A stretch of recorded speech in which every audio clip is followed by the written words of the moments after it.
So what's next for NASA's curiosity?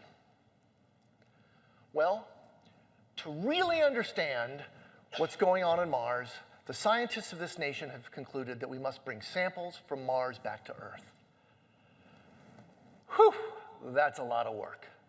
It takes 3 missions, one to take the samples, another one to put them in orbit, and a third to scoop them out of orbit and bring them back to Earth. And for a couple of decades, the scientists of the nation have been saying we should do that. It's a top priority, and NASA's been sort of balking because it's so hard, so expensive. But NASA has stepped up, and Perseverance is the first leg in that 3-leg Mars sample return. She's got 23 samples on board in total, and I've agreed to be the chief engineer of the whole kit and caboodle.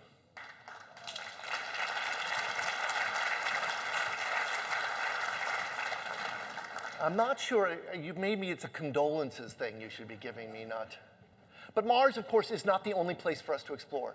Europa, ice moon of Jupiter, a thin ice crust a few miles thick, covering a liquid water ocean more than twice the volume of all the seas on Earth.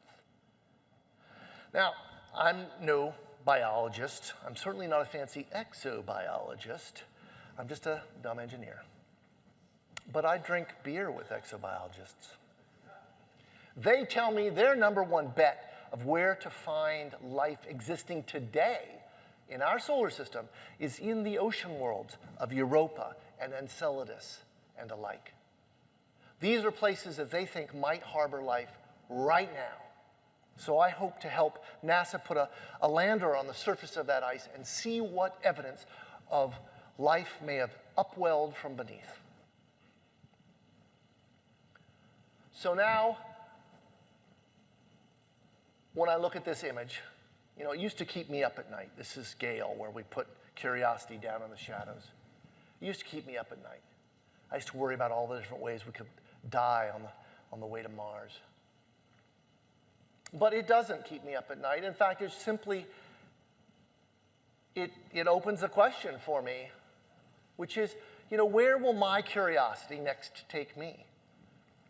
You know, I found years ago, when I followed my curiosity, it disrupted the status quo, and it changed the course of my life.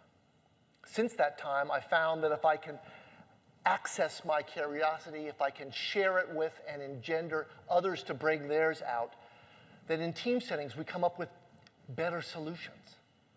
We're more successful as an organization. So it might be an interesting question for you guys to ask yourselves. And maybe it's a question best asked and not answered. Rolling the open question in your mind's eyes.